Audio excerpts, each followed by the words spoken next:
DPR buka suara perihal tragedi ledakan amunisi TNI di Garut.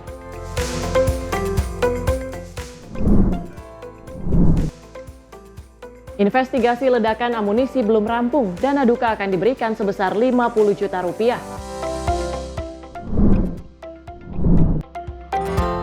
"28 preman berkedok ormas diamankan Polres Metro Jakarta Pusat.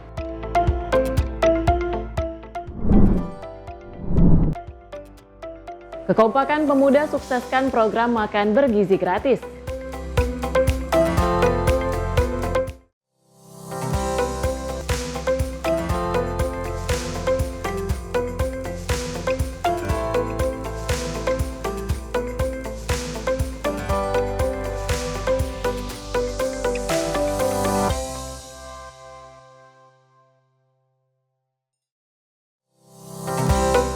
Halo, selamat pagi pemirsa Simpo TV. Selamat pagi Tiara. Selamat pagi, Bagaimana Festi? pagi hari Luar ini? biasa Harus baik, baik, Festi. harus semangat. Apalagi kita berdua akan terus memberikan informasi yang terbaik untuk Anda terkait dengan politikan, ekonomi, dan juga hiburan lainnya.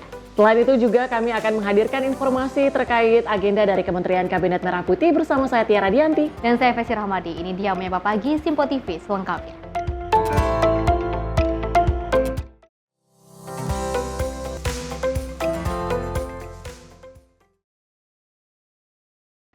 Pemirsa, kita awali dengan berita utama. Kegiatan penyisiran dan juga investigasi di lokasi kejadian meledaknya amunisi di Garut kembali dilanjutkan oleh tim investigasi TNI Angkatan Darat usai dihentikan pada Senin sore karena terbatasnya pencahayaan. Dalam keterangannya, Kepala Dinas Penerangan Angkatan Darat Brigjen TNI Wahyu Yudayana menyampaikan TNI AD berkomitmen untuk bertanggung jawab penuh atas penanganan dan pemakaman para korban. Selamat pagi rekan-rekan media sekalian. Pada pagi hari ini saya akan menyampaikan informasi terkait dengan perkembangan kejadian yang terjadi kemarin di Garut.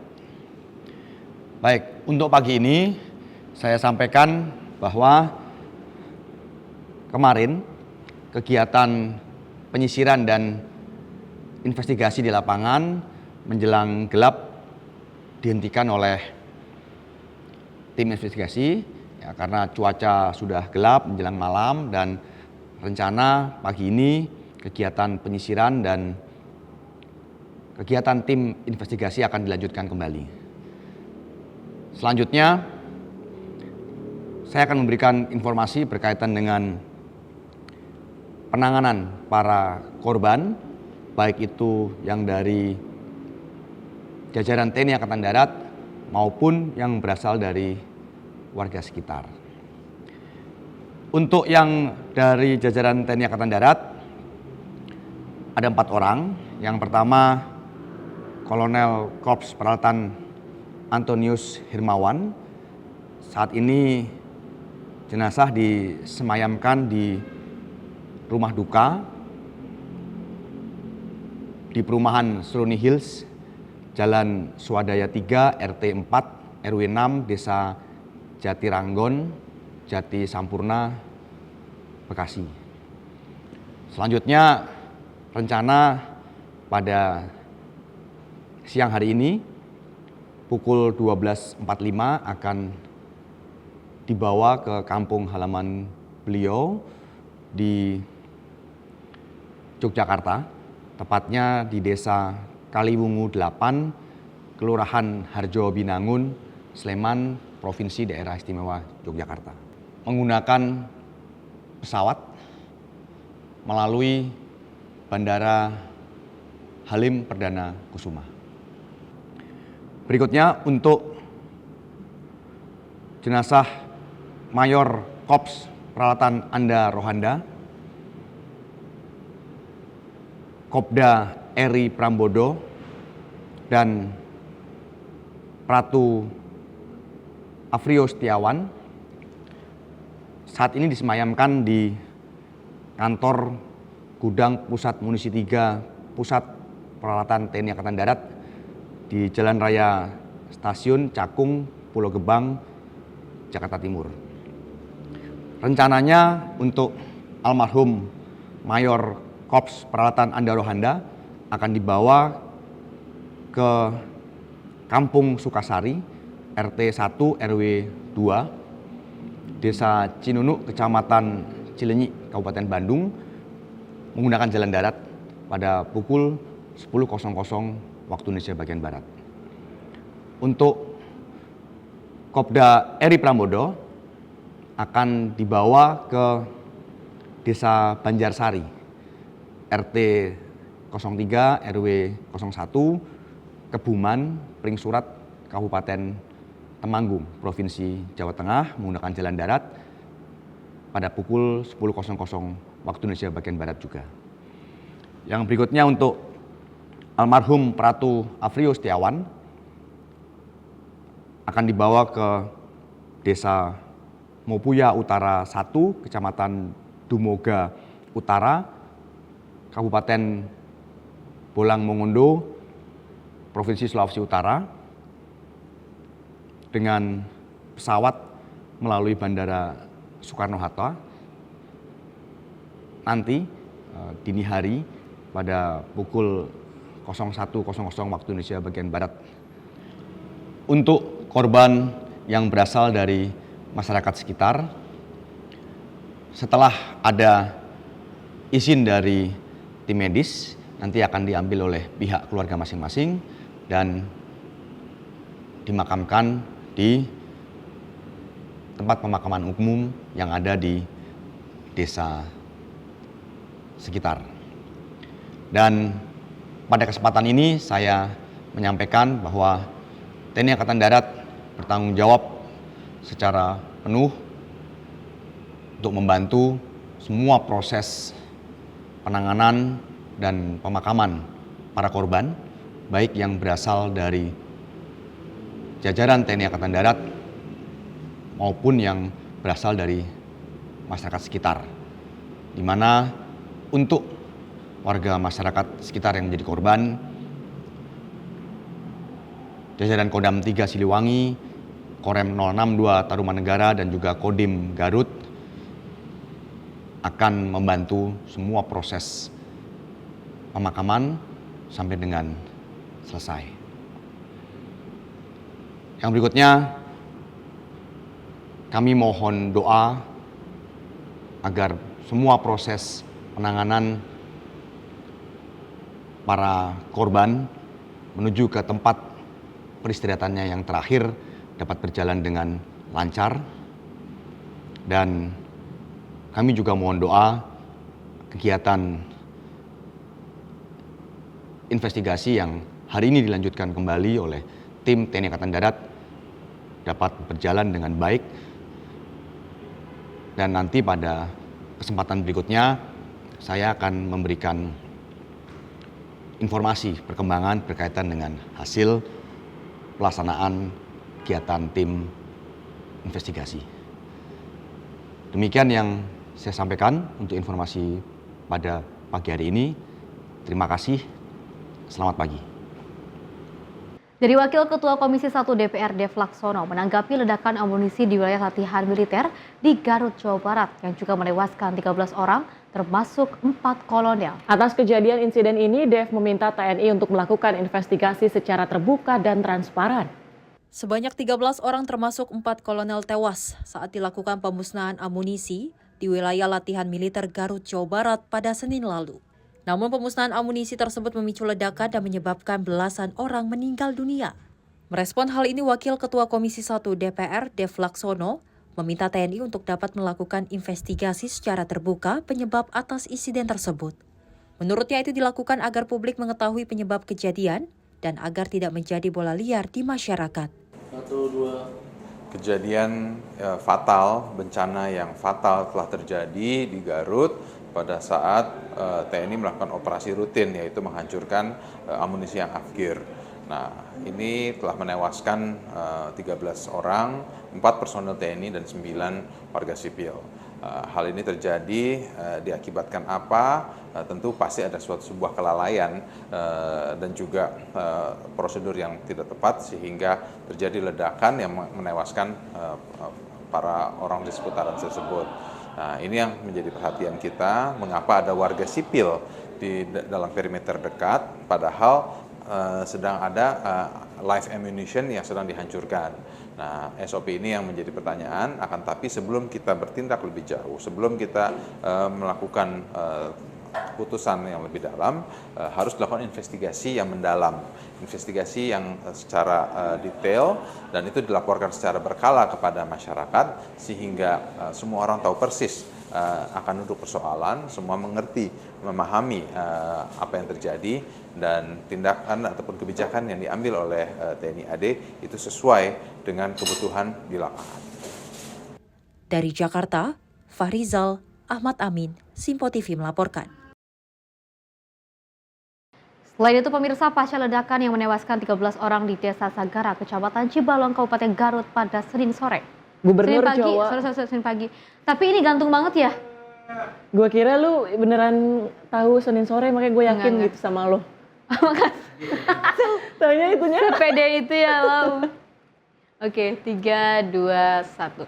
Pemirsa, pasca ledakan yang menewaskan 13 orang di Desa Sagara, Kecamatan Cibalong, Kabupaten Garut pada Senin pagi. Gubernur Jawa Barat Deddy Mulyadi ucapkan bela sungkawa kepada seluruh korban. Ledakan yang terjadi di Desa Sagara, Kecamatan Cibalong, Kabupaten Garut pada Senin pagi. Gubernur Jawa Barat ucapkan bela sungkawa. Dalam media sosialnya, Deddy Mulyadi mengaku sangat berempati dan prihatin dengan tragedi ledakan yang menewaskan 4 orang anggota TNI dan 9 orang sipil tersebut. Di samping itu, Deddy Mulyadi juga mendoakan seluruh korban yang meninggal dunia. Assalamualaikum warahmatullahi wabarakatuh. Sampurasun, wilujeng sonten, seluruh wargi Jabar dimanapun berada. Selamat sore seluruh warganet yang budiman. Kami pemerintah Provinsi Jawa Barat menyampaikan duka yang mendalam atas meninggalnya 4 anggota TNI dan 9 warga sipil dalam musibah kecelakaan pemusnahan amunisi tak terpakai di tempat pemusnahannya Desa Sagara, Kecamatan Cibalong, Kabupaten Garut.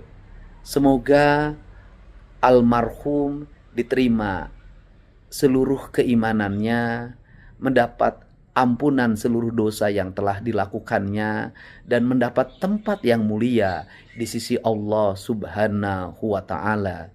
Dan semoga keislamannya diterima oleh Allah Subhanahu wa Ta'ala.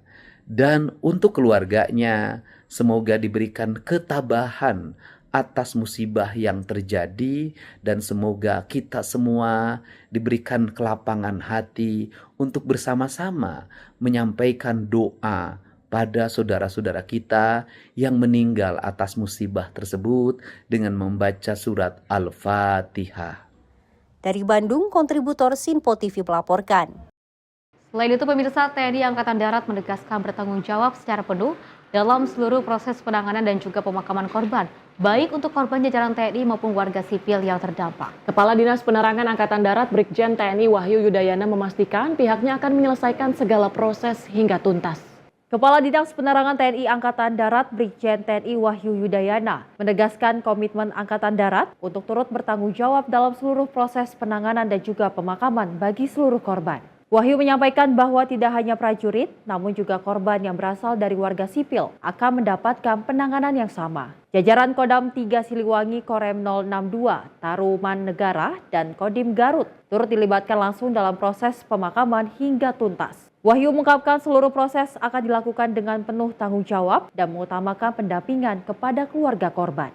Pada kesempatan ini saya menyampaikan bahwa TNI Angkatan Darat bertanggung jawab secara penuh untuk membantu semua proses penanganan dan pemakaman para korban, baik yang berasal dari jajaran TNI Angkatan Darat maupun yang berasal dari masyarakat sekitar, di mana untuk warga masyarakat sekitar yang menjadi korban, jajaran Kodam 3 Siliwangi, Korem 062 Taruman Negara, dan juga Kodim Garut akan membantu semua proses pemakaman sampai dengan selesai. Dari Jakarta, tim Simpo TV melaporkan. 3 jenazah anggota TNI Angkatan Darat korban ledakan amunisi di Garut, Jawa Barat disemayamkan di Gedung Pusat Amunisi 3 TNI Angkatan Darat atau Gupusmu 3 Pulau Gebang, Jakarta Timur. Upacara persemayaman dipimpin langsung oleh Kepala Pusat Peralatan Angkatan Darat Maijen TNI Edi Septiadi dan diikuti sejumlah petinggi TNI. 3 jenazah anggota TNI Angkatan Darat korban ledakan amunisi di Garut telah disemayamkan di Gudang Pusat Amunisi 3 atau Gupusmu 3 Pulau Gebang, Jakarta Timur, Selasa pagi. Upacara persemayaman dimulai sekitar pukul 8 pagi dan berlangsung hingga pukul 10. Upacara ini dipimpin langsung oleh Kepala Pusat Peralatan TNI Maijen TNI Edi Septiadi. Panglima TNI Jenderal TNI Agus Subianto didampingi oleh Wakil Kepala Staf Angkatan Darat, Letjen TNI Tandi Budi Revita, dan Kepala Pusat Penerangan TNI Maijen TNI Kristome Sianturi turut hadir untuk mengungkapkan rasa bela sungkawa kepada keluarga korban yang ditinggalkan. Ketiga anggota TNI yang menjadi korban dan disemayamkan di Gupusmu 3 adalah Mayor CPL Anda Rohanda, Kopral 2 Eri Dwi Priambodo, dan Prajurit 1 Aprio Setiawan. Sementara Kolonel CPL Antonius Hermawan disemayamkan di rumah pribadinya dan akan dimakamkan di Sleman, Yogyakarta. Keempat jenazah didatangkan langsung dari Garut dan tiba di Lanut Halim Perdana Kusuma, Jakarta. Setelah upacara selesai, jenazah Mayor CPL Anda Rohanda dibawa ke rumah duka di Cilenyi, Bandung, dan Kopda Eri Dwi Priambodo diterbangkan ke Temanggung, Jawa Tengah. Sementara itu jenazah Pratu Aprio Setiawan dijadwalkan diterbangkan ke kampung halamannya di Bolaang, Mongondo, Sulawesi Utara pada Rabu dini hari. Upacara persemayaman berlangsung hikmat sebagai bentuk penghormatan terakhir atas jasa dan dedikasi para prajurit yang gugur dalam tugas. Dari Jakarta, Jihan Nabila Mutia Anggiani, Sinpo TV melaporkan. Selain itu, pemirsa Pangdam 3 Siliwangi Maijen TNI Dadang Arif Abdurrahman memastikan kawasan pemusnahan ledakan di Cibalong, Garut telah steril dari aktivitas masyarakat. Penyelidikan dan juga investigasi terkait kasus ini pun masih berjalan. Sementara itu, Gubernur Jawa Barat Deddy Mulyadi berikan dana kerohiman kepada setiap keluarga korban sebesar 50 juta rupiah dan menjamin anak sekolah anak korban hingga perguruan tinggi. Selasa siang, Pangdam 3 Siliwangi Maijen TNI Dadang Arif Abdurrahman bersama dengan Gubernur Jawa Barat Deddy Mulyadi dan Kapolda Jabar Irjen Pol Rudi Setiawan mengunjungi korban tewas ledakan di ruang jenazah RSUD Pameng, Garut. Terkait kasus ledakan amunisi, Afkir Pangdam meminta agar masyarakat tidak memasuki area pemusnahan. Area tersebut sudah disterilkan dari segala bentuk kegiatan masyarakat guna proses penyelidikan dan investigasi di lapangan berjalan lancar. Pangdam sendiri belum bisa menyampaikan terkait penyebab ledakan dan keterlibatan warga sipil dalam pemusnahan tersebut. Masih tim investigasi, belum selesai ya. Nanti timnya kan masih bekerja ya. Itu masih layak enggak dan dilanjutkan dan? Nah kita lah, tergantung nanti tim investigasi ya. Sekarang steril kan ya? Oh, lagi steril, udah steril. Kedepannya Bang, hasil evaluasinya seperti apa Bang? Kedepannya dan nanti kita lihat ke depan, karena kan aturannya bagaimana gitu. Yang jelas investigasi nanti kita lihat. Di hadapan ratusan keluarga korban yang menunggu hasil identifikasi, Gubernur Jawa Barat berjanji akan memberikan dana kerohiman kepada setiap keluarga korban sebesar 50 juta rupiah. Selain itu, pemerintah pun akan menjamin sekolah anak korban hingga ke perguruan tinggi. Tadi sudah sampaikan nilainya per orangnya berapa. Nah itu langkah-langkah yang kita berikan saat ini. berapa Pak tadi Pak? Nilainya Pak? Oh ya, nilainya per orang 50 juta. Pak, jadi kan kalau yang sekolah? Sekolahnya kan sudah tanggung jawab saya. Jadi sampai kuliah ya? Sampai kuliah. Jadi kan sempat ngobrol langsung dengan salah satu pekerja itu Pak. Sebenarnya apa yang jadi omongan? Ya mereka itu bekerja. Pengakuannya adalah mereka bekerja di sana sudah lama, ada yang 10 tahun ikut membantu dan menjadi profesi yang ditekuni dalam setiap hari di sana. Dan kelihatannya sudah sangat berpengalaman menangani. Berarti memang kemarin itu bisa dikatakan kategori kecelakaan kerja itu Pak? Ya kalau dia sebagai pekerja dan kemudian peristiwa itu terjadi pada saat dia bekerja, ya kecelakaan. Dari Garut, kontributor Sinpo TV melaporkan. Ya, Tiara dan juga pemirsa, seperti diketahui bahwa kemarin baru saja terjadi ledakan amunisi di Garut, Jawa Barat yang juga menewaskan 13 orang meninggal dunia. Tidak hanya dari anggota TNI, tapi juga dari warga sipil juga ikut terdampak dan mudah-mudahan warga yang ditinggalkan bisa diberikan ketabahan yang seluas-luasnya. Dan kita dari tim Sinpo TV juga mengucapkan bela sungkawa yang sedalam-dalamnya. Ini juga mendapatkan respon dari Gubernur Jawa Barat Deddy Mulyadi yang juga turut mengucapkan bela sungkawa dan juga akan memberikan sebuah dana bantuan kepada para korban. Dan investigasi juga masih terus dilakukan dan berjalan dan diharapkan investigasi ini berjalan secara terbuka dan juga transparan sehingga publik benar-benar mengetahui bagaimana proses jalannya investigasi terkait dengan ledakan amunisi yang terjadi di Garut, Jawa Barat. Dan pemirsa, usai jeda kita akan kembali dengan sejumlah informasi lainnya. Tetaplah bersama kami di Menyapa Pagi.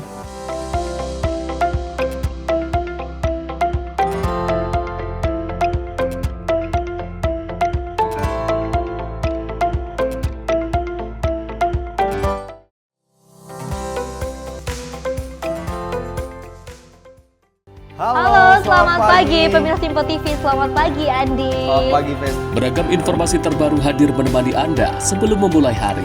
Itu memang dari Menteri Perhubungan juga mendukung, Betul. dari Menteri Keuangan juga mendukung, dan kita sebagai masyarakat pun juga harus mendukung. Mengangkat isu yang tengah menjadi pembicaraan paling hangat. Semarakan pagi Anda bersama Menyapa Pagi. Setiap Senin hingga Jumat pukul 6 pagi. Hanya di Simpo TV. Halo, selamat malam pemirsa. Senang sekali rasanya kami mengisi ruang informasi Anda. Akhiri aktivitas Anda dengan rangkuman perkembangan peristiwa yang terjadi sepanjang hari. Sebelumnya kita saksikan ada sekitar 3.000 tamu undangan, sementara di Ibu Kota Nusantara ini ada sekitar 2.000 tamu undangan. Rangkaian informasi nasional dan mancanegara dirangkum sebagai penutup hari dalam Menyapa Malam. Setiap Senin hingga Jumat pukul 8 malam, hanya di Simpo TV.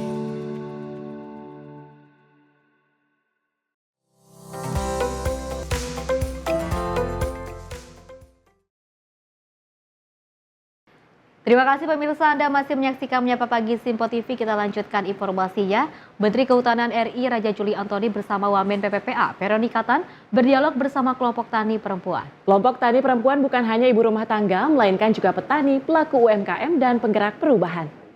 Melalui video yang dibagikan di akun sosial media Instagram @Raja Antoni, Menteri Kehutanan RI Raja Juli Antoni didampingi Wamen PPPA Veronika Tan berdialog bersama kelompok tani perempuan. Kelompok tani perempuan bukan hanya ibu rumah tangga, melainkan juga petani, pelaku UMKM, dan penggerak perubahan. Nah, Kementerian Kehutanan akan bekerjasama lebih dekat lagi dengan Kementerian PPPA untuk gender equality, kesetaraan gender, tapi juga kesetaraan perempuan, menghindari diskriminasi dan kekerasan domestik perempuan dengan melakukan pemberdayaan tadi.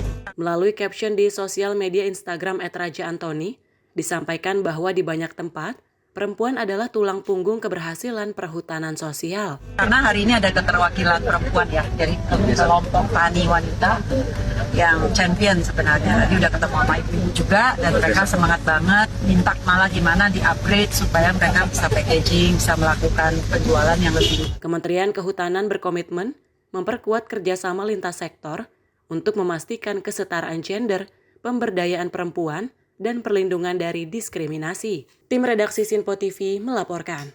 Ketua Badan Kerjasama Antar Parlemen Mardani Alisera memastikan bahwa Presiden Prabowo Subianto ini akan menghadiri dalam acara konferensi ke-19 Parliamentary Union of the OIC Member States. Hal ini menandakan negara Indonesia siap untuk menjadi jembatan bagi seluruh negara untuk menuju kemakmuran dan perdamaian. Presiden Prabowo Subianto yang dikabarkan akan hadir dalam acara konferensi ke-19 Parliamentary Union of the OIC Member States atau Persatuan Parlemen Negara-Negara yang tergabung dalam Organisasi Kerjasama Islam. Hal itu dipastikan langsung oleh Ketua Badan Kerjasama Antar Parlemen Mardani Alisera.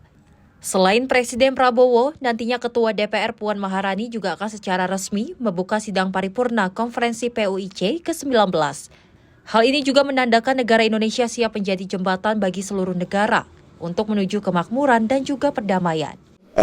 Tanggal 14 besok jam 19.30 Pak Prabowo insya Allah confirm akan hadir, tentu ditemani oleh Mbak Puan sebagai tuan rumah, dan message-nya sama, Indonesia siap untuk jadi negara yang menjadi jembatan bagi semuanya menuju kemakmuran bersama, perdamaian bersama. Dari Jakarta, Fahrizal Ahmad Amin, Simpo TV melaporkan. Informasi lainnya, pemirsa, Menteri Sosial Republik Indonesia Saifullah Yusuf menemui calon siswa sekolah rakyat di Gunung Sulah, Kecamatan Wai Halim, Bandar Lampung, Senin 12 Mei 2025. Dalam kunjungannya, Gus Ipul, sapaan akrabnya, menemui 4 siswa. Kunjungan ini untuk memastikan program sekolah rakyat benar-benar tepat sasaran untuk anak keluarga miskin dan miskin ekstrim. Menteri Sosial Saifullah Yusuf meninjau langsung rumah calon siswa sekolah rakyat di Kelurahan Gunung Sulah, Kecamatan Wai Halim, Kota Bandar Lampung hari ini. Kunjungan ini untuk memastikan program sekolah rakyat benar-benar tepat sasaran untuk anak keluarga miskin dan miskin ekstrim. Didampingi Wakil Gubernur Lampung Jihan Nurlela dan Wakil Kota Bandar Lampung Eva Dwiyana, dalam kunjungan kerjanya Gus Ipul menyambangi 4 rumah orang tua calon siswa sekolah rakyat. Dalam kesempatan ini, Gus Ipul menegaskan bahwa calon siswa sekolah rakyat harus berasal dari keluarga dalam Desil 1 Data Tunggal Sosial Ekonomi Nasional atau DTSEN, yakni kategori miskin dan miskin ekstrim. Antara tujuan utama program ini untuk memutus mata rantai kemiskinan. Sekolah berkonsep asrama ini pun meliputi jenjang SD, SMP hingga SMA. Sementara proses seleksi tidak menggunakan tes akademik, melalui berdasarkan verifikasi administrasi dan kunjungan lapangan oleh pendamping sosial, dinas sosial, dan BPS. Tanggapan Pak Menteri seperti apa, Pak Menteri? Calon siswa. Saya berkunjung ke rumah orang tua calon siswa sekolah rakyat yang insya Allah untuk tahun ini rencananya akan dimulai untuk jenjang SMA menggunakan gedung yang dimiliki oleh pemerintah provinsi. Jika nanti oleh Kementerian Pekerjaan Umum dinyatakan layak, ya. Jadi kita masih nunggu survei dari Kementerian Pekerjaan Umum, gedung BPSDM-nya provinsi. Selain akses pendidikan melalui sekolah rakyat, Gus Ipul juga menegaskan pemerintah berkomitmen mengentaskan kemiskinan melalui sejumlah program pemberdayaan yang terintegrasi dan bersinergi antara pemerintah pusat dan daerah, di antaranya bantuan rumah layak huni bagi keluarga siswa serta pemberdayaan ekonomi orang tua. Tim redaksi Sinpo TV melaporkan. Selain itu, pemirsa, Presiden Prabowo Subianto umumkan pembukaan 35 sekolah berasrama untuk anak kurang mampu pada Juli 2025. Langkah ini menjadi tahap awal dari program pembangunan 100 sekolah berasrama yang dirancang khusus untuk memutus rantai kemiskinan antar generasi di tanah air. Presiden Prabowo Subianto mengumumkan pembukaan 35 sekolah berasrama pada Juli 2025 untuk anak-anak dari keluarga kurang mampu. Ini merupakan tahap awal dari program 100 sekolah yang bertujuan memutus rantai kemiskinan dan membuka akses pendidikan berkualitas bagi mereka yang rentan secara ekonomi. Dalam pidatonya di acara Halal Bihalal Purnawirawan TNI AD, Prabowo menegaskan bahwa program ini menyasar untuk anak-anak yang paling membutuhkan dan bukan hanya yang berprestasi. Ia menampilkan kisah Naila, anak dari keluarga miskin yang tetap ceria meski hidup dalam keterbatasan, sebagai simbol harapan jutaan anak Indonesia. Biasanya di setiap negara sekolah berasrama itu adalah untuk yang terpinter. Itu tetap kita lakukan. Tapi saya akan bangun minimal 100 tiap tahun sekolah berasrama untuk keluarga yang paling tidak mampu. Karena saya bertekad untuk memutus rantai kemiskinan. Kalau bapaknya pemulung, anaknya tidak boleh jadi pemulung. Kalau bapaknya tukang becak, anaknya tidak perlu harus jadi tukang becak. Sisa hidup saya, perjuangan saya adalah untuk merubah nasib Naila di Indonesia. Kalau ada yang tanya apa mungkin? Harus mungkin, dan kita buktikan bahwa kita akan berusaha sekeras-kerasnya. Hanya dengan keberanian, hanya dengan tekad, hanya dengan keyakinan, siapa berani menang. Berani benar berhasil. Berani dulu, baru benar. Setelah berani benar, baru berhasil. Harus berani dulu. Ya. Kalau nggak berani, kita nggak bisa dapat apa-apa. Selama masih ada hajat di kandung badan, merah putih di dada, tidak akan pernah berhenti berjuang. Prabowo juga menekankan pentingnya seleksi yang adil dan transparan. Kepala Negara menggandeng Kemensos, Kementerian Pan-RB, dan BPS untuk verifikasi data calon siswa. Menurutnya program ini bagian dari langkah besar membangun masa depan bangsa secara menyeluruh dan merata. Tim redaksi Sinpo TV melaporkan. Ya pemirsa dan juga Tiara, seperti diketahui langkah yang dilakukan ataupun program terbaru dari Presiden Prabowo Subianto untuk membangun sekolah rakyat, terkhususnya juga ini untuk mencerdaskan bangsa Indonesia yang juga tidak memiliki biaya seperti itu untuk mengenyam pendidikan, karena seluruh masyarakat Indonesia dan juga anak-anak Indonesia yang kurang mampu dan juga miskin ekstrim, maksud kami ini layak mendapatkan pendidikan yang setinggi-tingginya. Betul sekali, sejumlah persiapan tentunya dilakukan oleh pemerintah dalam hal ini Kementerian Sosial berkoordinasi dengan pemerintah daerah untuk mengecek fasilitas ruang sekolah, kemudian juga asrama, tentu lagi-lagi untuk memutus rantai kemiskinan. Harapannya itu bisa terjadi di Indonesia. Dan pemirsa, usai jeda kami akan kembali dengan sejumlah informasi lainnya. Tetaplah bersama kami di Menyapa Pagi.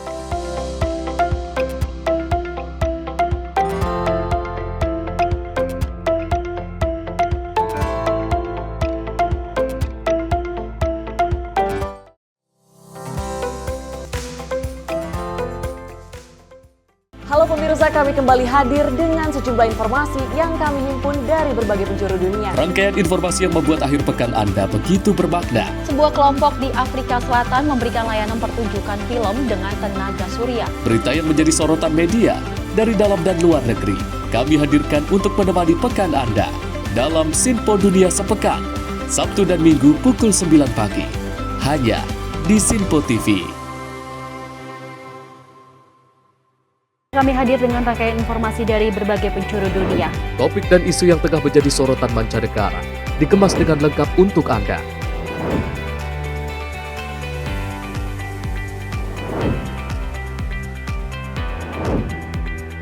Peristiwa penting yang terjadi dari berbagai belahan dunia ini hadir dalam Sinpo Dunia setiap Senin hingga Jumat pukul 7:30 malam hanya di Sinpo TV.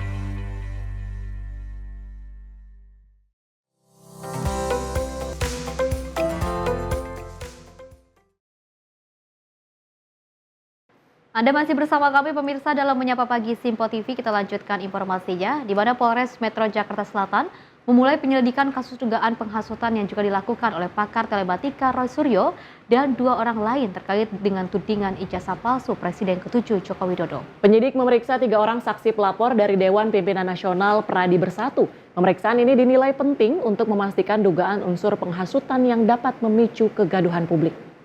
3 saksi pelapor kasus dugaan penghasutan dengan terlapor pakar telematika Roy Suryo dan 2 orang lain memenuhi panggilan pemeriksaan Polres Metro Jakarta Selatan pada Senin siang. Mereka dimintai keterangan untuk mendalami pengetahuan para pelapor terkait konstruksi kasus yang dilaporkan. Pemeriksaan ini merupakan kali pertama dilakukan oleh penyidik Satreskrim Polsek Metro Jakarta Selatan sejak kasus ini dilaporkan pada 26 April yang lalu. Saksi pelapor dari DPN, Pradi Bersatu juga membawa sejumlah bukti tambahan untuk menguatkan laporan polisi yang dilayangkan. Bukti terdiri dari 16 dokumen dan 9 video berisi pernyataan para terlapor tentang tuduhan ijazah palsu Presiden Joko Widodo.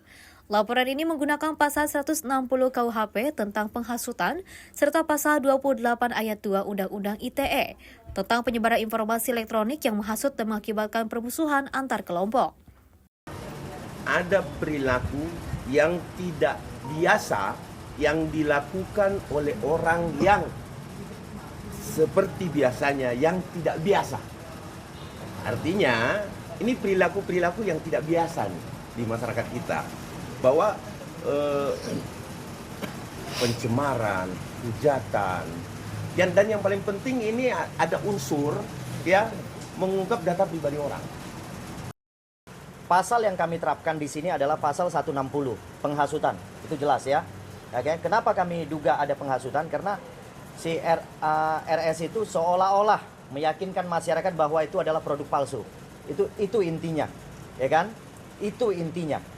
Ya, yang kemudian kami jongtokan lagi kepada pasal 28 ayat 2, mempublikasi melalui media. Oke, media online. Ya, YouTube ataupun yang lain-lain. Pemeriksaan saksi pelapor ini menjadi langkah awal untuk memverifikasi informasi dan mengumpulkan alat bukti. Proses penyidikan di Polres Metro Jakarta Selatan masih akan berlanjut dengan pemanggilan saksi-saksi lain dan analisis bukti digital. Penangkapan kasus ini diharapkan dapat berjalan transparan dan profesional untuk memberikan kepastian hukum di tengah publik. Selain di Polres Metro Jakarta Selatan, Roy Suryo dan 3 orang lain juga dilaporkan ke Polres Metro Jakarta Pusat atas dugaan fitnah dan membuat kegaduhan terkait tuduhan ijazah palsu Joko Widodo. Dari Jakarta, kontributor Simpo TV melaporkan. Selain itu, pemirsa, sebanyak 28 preman berkedok anggota organisasi kemasyarakatan atau Ormas berhasil diamankan petugas Satuan Reserse Kriminal Polres Metro Jakarta Pusat dalam operasi Berantas Jaya 2025. Dari hasil pemeriksaan, 9 diantaranya ditetapkan sebagai tersangka atas tuduhan telah melakukan pemaksaan dan pemerasan sebagai juru parkir liar. Perang terhadap aksi premanisme di ibu kota terus digaungkan jajaran Polres Metro Jakarta Pusat. Dari hasil operasi Berantas Jaya 2025 yang digelar di petugas Satreskrim Polres Metro Jakarta Pusat selama 3 hari, berhasil diamankan sebanyak 28 preman berkedok anggota Ormas di sejumlah titik keramaian seperti di Tamrin City, Pasar Tanah Abang, serta Monas. Setelah dilakukan pemeriksaan, 9 diantaranya ditetapkan sebagai tersangka karena terbukti melakukan pemaksaan dan pemerasan. Modus yang dilakukan para pelaku meminta uang jasa parkir secara paksa kepada pemilik kendaraan dengan jumlah yang tak wajar, yakni Rp20.000 hingga Rp30.000. Mereka bahkan tak segan-segan mengancam korbannya jika tak mau memberikan uang sesuai permintaan. Sekitar 28 orang terduga yang diamankan berdasarkan kecukupan alat bukti, maka Satreskrim Polres Metro Jakarta Pusat telah menetapkan 9 orang yang digua kuat dapat ditetapkan tersangka dengan persangkaan pasal 335, yaitu terkait masalah pemaksaan dengan menggunakan kekerasan atau ancaman kekerasan, dan juga pasal 368, yaitu dengan ancaman kekerasan atau kekerasan untuk menyuruh orang memaksa menyerahkan suatu barang yang biasa kita sebut dengan pasal pemerasan. Beberapa modus yang dilakukan oleh para tersangka itu sebagian besar dengan cara meminta atau memaksa uang kepada masyarakat yang akan parkir. Salah seorang anggota Ormas mengaku terpaksa menjadi jukir liar karena bisa memperoleh penghasilan yang menggiurkan hingga Rp7 juta per bulan. Sehari bisa dapat berapa itu Pak di parkiran ini Pak? Tahun 2005 Pak. 5. Iya. 5 ya. Per bulan dapat berapa dari parkiran? Kan nggak setiap hari di parkiran Pak. Ketika saya kerja. Jadi nggak ke parkiran. Ya, kira-kira berapa per bulan? Ya sekitar 6-7 dapat. 6-7 juta? 6-7 juta? Akibat perbuatannya, ke-9 tersangka dijerat pasal 335 KUHP tentang pemaksaan dan pasal 368 KUHP tentang pemerasan dengan ancaman hukuman maksimal 9 tahun penjara. Petugas menegaskan akan terus menindak tegas aksi premanisme dan tidak akan memberikan ruang kepada para preman demi memberikan keamanan dan kenyamanan kepada warga Jakarta. Dari Jakarta Pusat, tim Simpo TV melaporkan. Peristiwa lainnya, pemirsa, ratusan pria yang diduga preman dan debt collector diamankan petugas kepolisian Polres Cimahi di sejumlah wilayah di Kota Cimahi dan Kabupaten Bandung Barat. Ratusan pria tersebut diduga melakukan aksi pemalakan hingga pemerasan dan mengganggu kenyamanan warga. Dengan menggunakan sepeda motor dan juga mobil, petugas gabungan dari Polres Cimahi dan TNI melakukan patroli, berkeliling mengincar sejumlah preman dan debt collector yang mengganggu kenyamanan masyarakat. Satu persatu pria yang diduga preman dan debt collector diamankan petugas tanpa adanya perlawanan. Razia yang digelar secara serentak di 21 titik ini, petugas mengamankan 114 pria yang diduga preman debt collector yang meresahkan warga sekitar. Kapolres Cimahi AKBP Niko N. Adi Putra mengatakan dari 114 yang diamankan, ada 6 orang yang ditetapkan sebagai tersangka sebab adanya tindak pemalakan dan juga perampasan. Menurutnya jumlah ini bisa bertambah karena saat ini pria yang diamankan masih dalam pemeriksaan lebih lanjut. Hari ini kegiatan serentak kami berhasil mengamankan baik dari Polres maupun 13 polsek jajaran sejumlah 114 orang, yang mana dari kurun waktu ke belakang sampai dengan saat ini ada 6 orang yang dilanjut proses penyidikan karena memang terkait dengan dugaan tindak pidana dengan pasal-pasal yang beragam dari mulai 170 dan juga pasal 351. 6 orang sedang dilakukan proses pemeriksaan dan dikembangkan proses penyidikannya. Untuk yang lain masih dilakukan permintaan keterangan baik di Polres maupun di Polsek Jajaran. Kegiatan ini tidak berakhir di sini, akan terus kita galakan seperti tadi kami sampaikan, ini adalah kegiatan yang berkelanjutan. Dari hasil ratusan pria yang diduga preman dan debt collector ini, polisi mengamankan barang bukti berupa senjata tajam, pecahan kaca, motor, dan ID card debt collector. Para pelaku yang sudah berbaju orange terancam hukum 5 tahun penjara. Dari Kota Cimahi, kontributor Simpo TV melaporkan. Sementara itu sebanyak 71 preman yang diduga kerap melakukan pungutan liar dan juga meresahkan masyarakat terjaring dalam operasi preman yang digelar Polrestabes Medan dan jajarannya. Kebanyakan puluhan preman diamankan di lokasi keramaian, diantaranya di pusat pasar.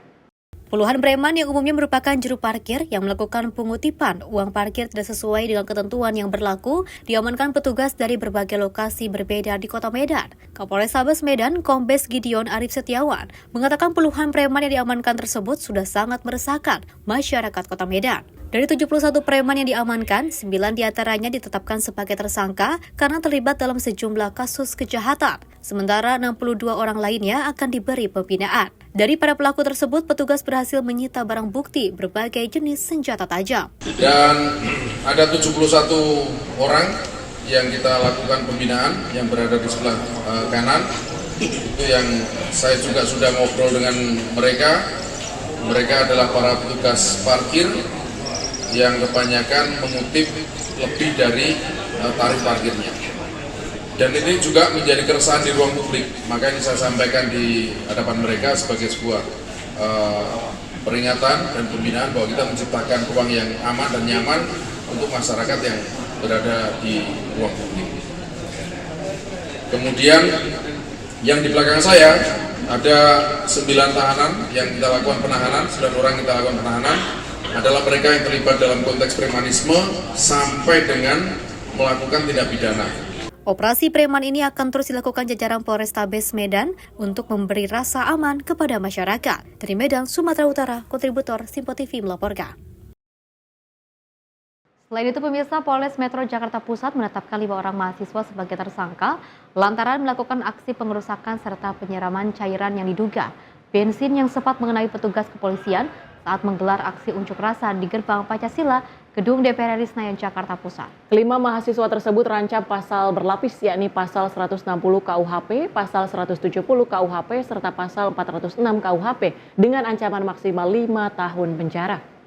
Dari rekaman kamera yang dirilis petugas, nampak sejumlah mahasiswa menggelar aksi unjuk rasa di depan Gerbang Pancasila DPR RI Senayan, Jakarta Pusat, Jumat sore kemarin.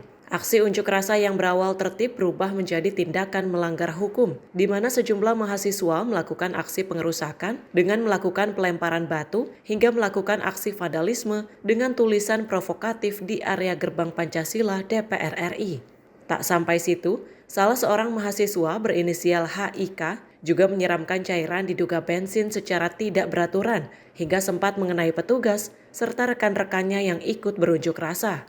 Dari tangan para mahasiswa, polisi berhasil mengamankan sejumlah barang bukti berupa batu, botol berisi cairan diduga bensin, hingga pakaian yang mereka gunakan saat menggelar aksi unjuk rasa.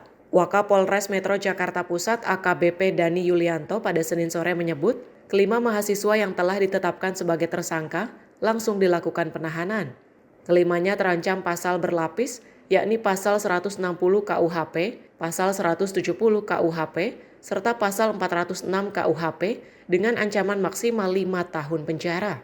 Penindakan terhadap sekelompok orang yang diduga kuat telah melakukan perbuatan pengerusakan, menghasut untuk melakukan perusakan, tidak mentaati petugas, dan juga secara bersama-sama terang-terangan menggunakan kekerasan terhadap barang atau benda pada saat dilakukan aksi unjuk rasa di gerbang Pancasila di DPR RI di wilayah Tanah Abang, Jakarta Pusat. Rekan-rekan sekalian, dapat kami jelaskan bahwa kronologis awalnya ini terjadi pada hari Jumat, itu tanggal 9 Mei 2025. Aksi unjuk rasa dilakukan pada siang hari menjelang sore. Awalnya dilakukan dengan tertib, ada orasi, akan tapi di pertengahan terjadi perbuatan-perbuatan atau tindakan yang dinilai melanggar hukum dan membahayakan orang lain. Sementara itu 7 orang mahasiswa yang sempat dimintai keterangan telah dipulangkan dan dikembalikan ke rumahnya masing-masing. Dari Jakarta, Dio Malau, Sinpo TV melaporkan.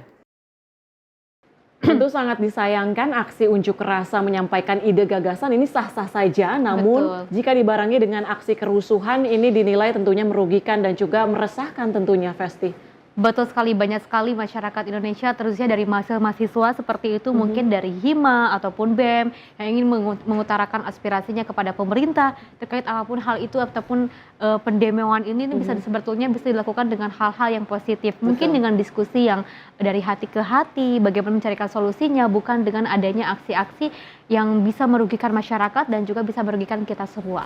Pemirsa, informasi lainnya akan terus kami hadirkan usai jeda berikut ini.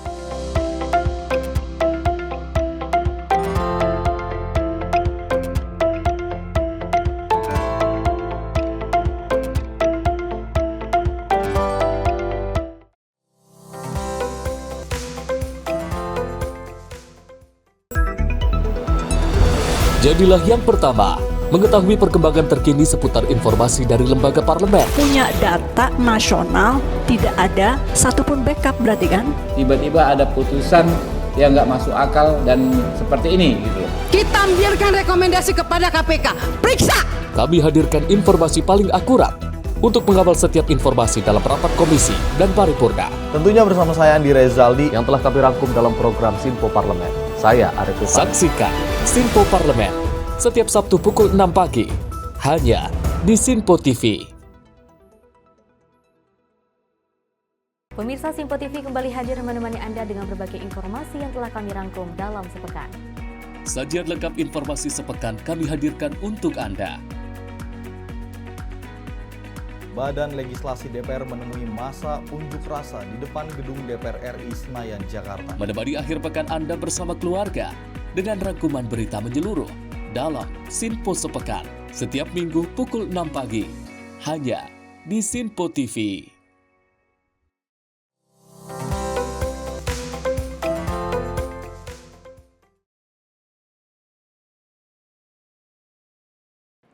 Anda kembali menyaksikan Menyapa Pagi. Pemirsa, Presiden Prabowo mengusulkan pembangunan kampung Indonesia di dekat Masjidil Haram untuk kenyamanan para jamaah haji. Gagasan ini untuk memberi kenyamanan jamaah haji Indonesia mengingat Indonesia merupakan salah satu negara pengirim jemaah haji terbesar di dunia. Presiden Republik Indonesia Prabowo Subianto menyampaikan sebuah inisiatif penting untuk rakyat Indonesia di Arab Saudi. Dalam kunjungannya ke Terminal 2F Bandara Soekarno-Hatta, yang kini resmi menjadi terminal khusus haji dan umroh pada Minggu 4 Mei 2025, Prabowo mengungkapkan bahwa ia telah mengusulkan kepada pemerintah Arab Saudi untuk membangun kawasan khusus berupa Kampung Indonesia yang letaknya dekat dengan Masjidil Haram Mekah. Gagasan tersebut bertujuan memberikan kenyamanan maksimal bagi jemaah haji asal Indonesia, yang mengingatkan Indonesia merupakan salah satu negara pengirim jemaah haji terbesar di dunia. Prabowo menyebut bahwa respon dari pihak Arab Saudi terhadap usulan itu sangat positif, menandakan adanya peluang besar untuk merealisasikannya dalam waktu mendatang. Sudah saya sampaikan kepada putra mahkota Kerajaan Arab Saudi, Pangeran Muhammad bin Salman. Terakhir saya jumpa dengan beliau, saya mengajukan niat Indonesia untuk membangun suatu perkampungan Indonesia di di Tanah Suci yang sedekat-dekatnya dengan tentunya dengan Masjidil Haram, dan reaksi beliau waktu itu cukup positif.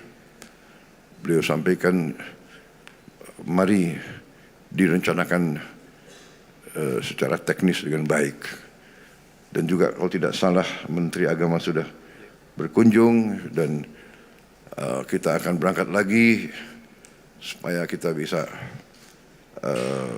secepatnya, seandainya dapat disetujui oleh Kerajaan Arab Saudi, insya Allah kita akan punya perkampungan sendiri. Selamat, sebagai bangsa Indonesia kita bangga tentunya. Fasilitas ini bagus, modern, luas, nyaman, dan kemampuan kapasitas ini juga cukup membanggakan.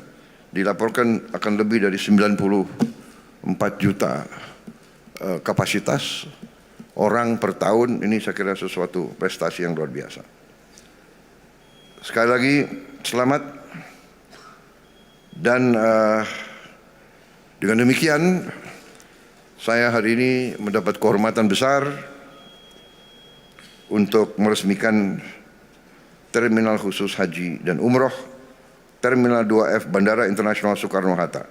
Selain menyampaikan inisiatif tersebut, Prabowo juga memberikan apresiasi terhadap fasilitas Terminal 2F yang kini difungsikan sebagai pusat layanan haji dan umroh. Ia menyatakan kebanggaannya atas kapasitas terminal ini yang mampu melayani hingga puluhan juta penumpang setiap tahun. Sebagai bentuk komitmen pemerintah dalam meningkatkan kualitas pelayanan ibadah umat. Tim redaksi Sinpo TV melaporkan.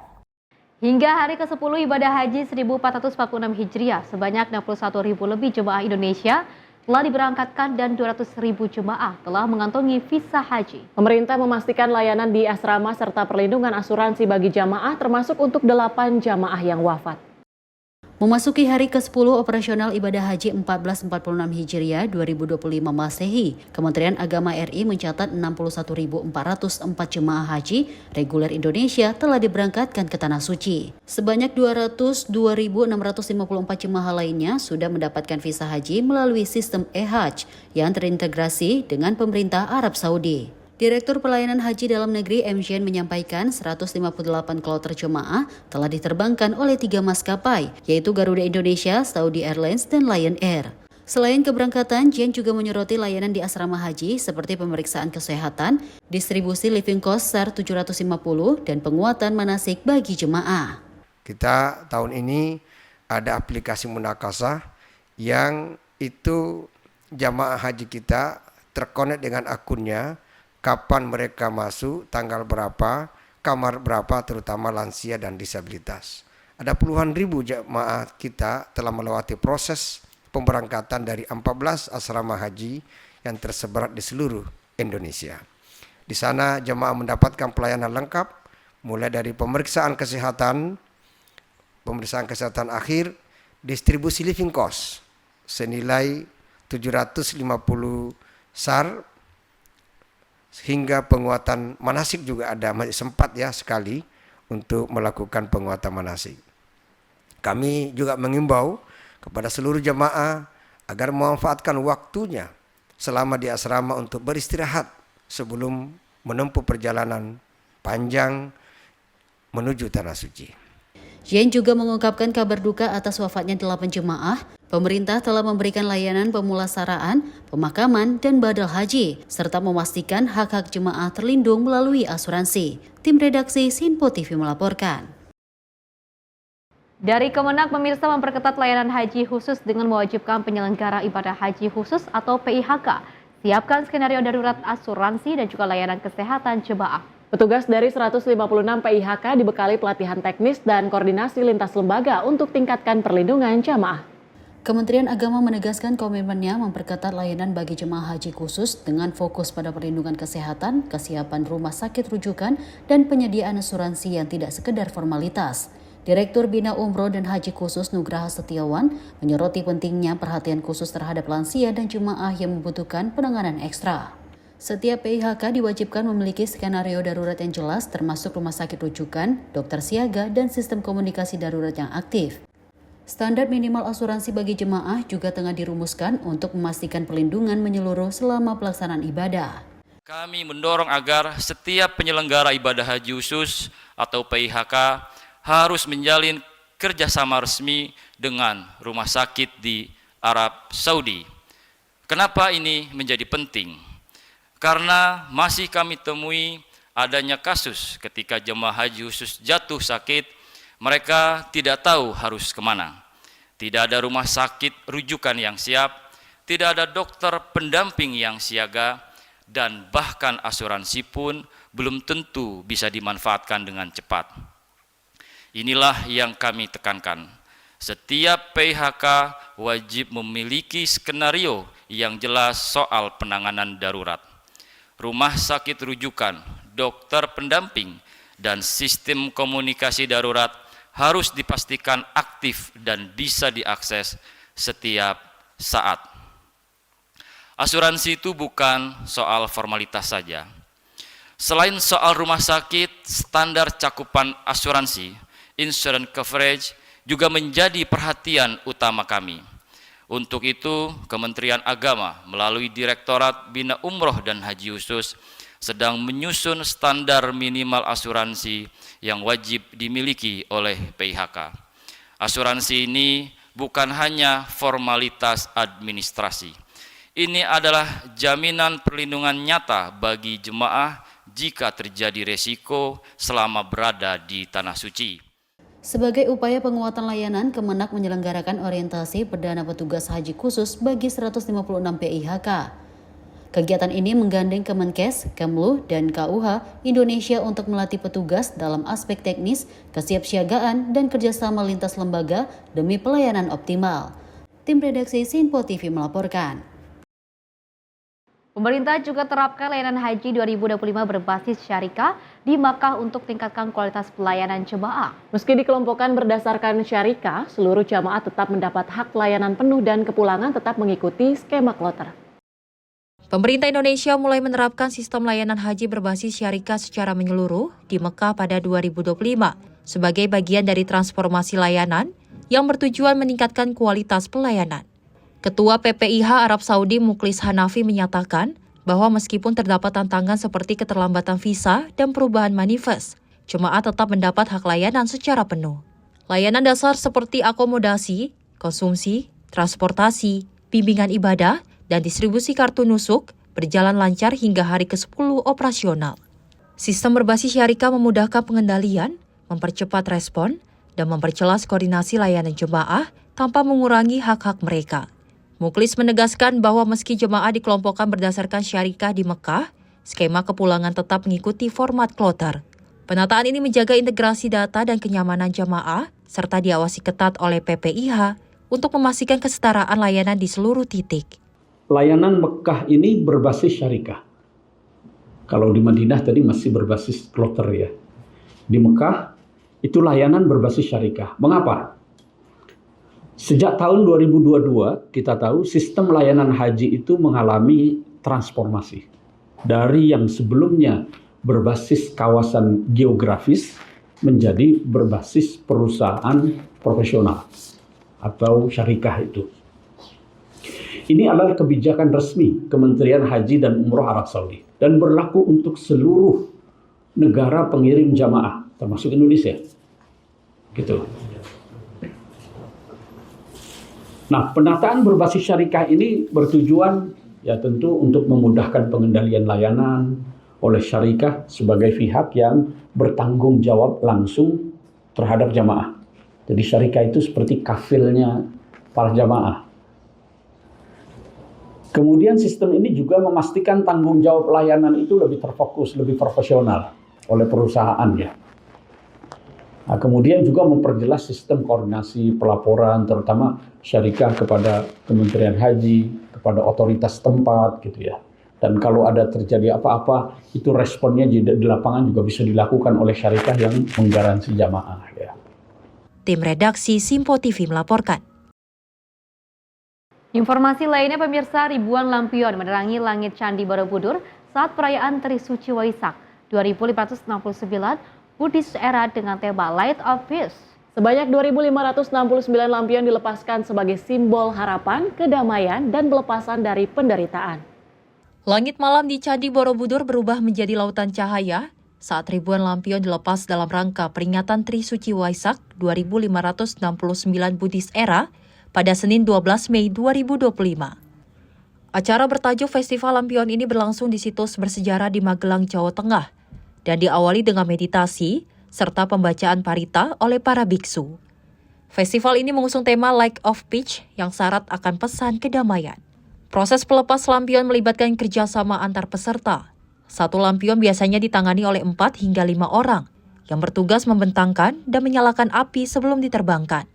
Idealnya lampion dilepas setelah komando dari pemandu acara, namun ada beberapa peserta yang terburu-buru melepasnya lebih dulu dari jadwal. Sebanyak 2.569 lampion diterbangkan dalam 2 sesi, yakni pukul 18.00 hingga 23.00 waktu Indonesia Barat. Setiap lampion membawa makna mendalam sebagai simbol harapan, pencerahan batin, dan pelepasan dari penderitaan. Cahaya yang membumbung ke langit menjadi doa dan harapan untuk kehidupan yang damai dan lebih baik. Tim redaksi Simpo TV melaporkan. Informasi lainnya pemirsa, sebagai bentuk dukungan terhadap program Presiden Prabowo Subianto dalam penyediaan makanan bergizi gratis, kelompok pemuda di Arso 11 bersama Polda Papua melaksanakan penanaman perdana di perkebunan seluas 2 hektar di Kabupaten Kerom. Hasil dari kebun tersebut akan memenuhi kebutuhan bahan pangan lokal pada program MBG. Program unggulan pemerintah itu membuka peluang peningkatan ekonomi masyarakat setempat.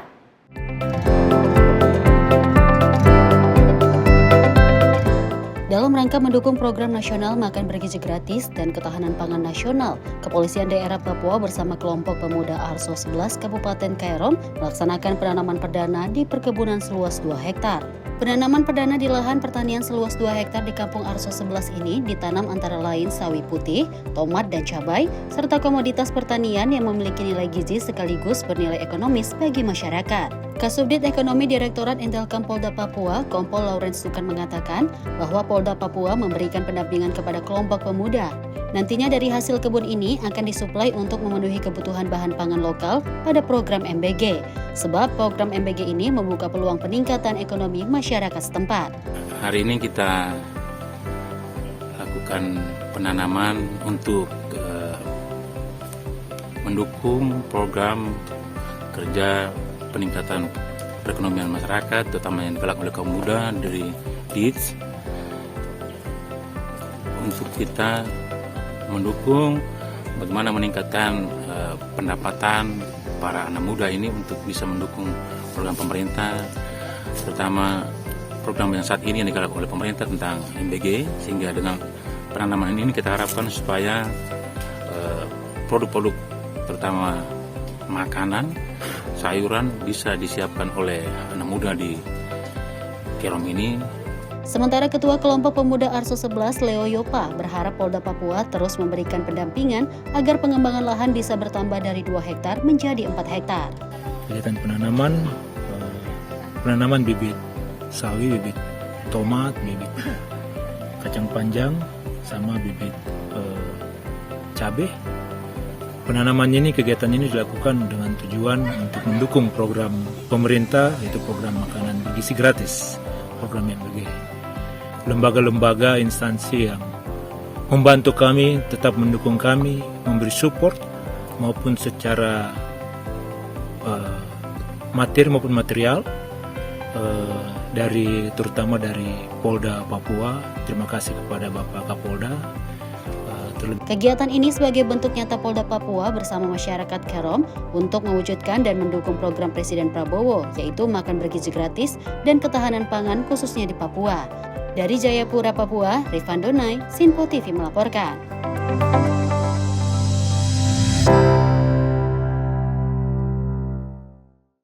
Ya Tiara dan juga pemirsa, langkah yang dilakukan oleh masyarakat Papua terkait adanya dengan pengolahan lahan untuk membantu terkait program makan bergizi gratis ini harus selalu ditingkatkan dan juga harus diapresiasi yang setinggi-tingginya, dan juga mudah-mudahan dapat respon positif dari berbagai daerah maksud kami, dan juga ini bisa dicontoh oleh daerah lain ya. Betul sekali, kita sama-sama bergerak mendukung program prioritas pemerintahan Presiden Prabowo Gibran terkait dengan makan bergizi gratis untuk meningkatkan gizi anak-anak Indonesia serta meningkatkan peluang ekonomi bagi masyarakat Indonesia. Dan pemirsa, informasi tadi sekaligus menutup jumpa kita di Menyapa Pagi kali ini. Saya Tiara Dianti. Dan saya Fesi Rahmadi. Terima kasih dan sampai jumpa.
Simpul TV, News, Sport, Entertainment.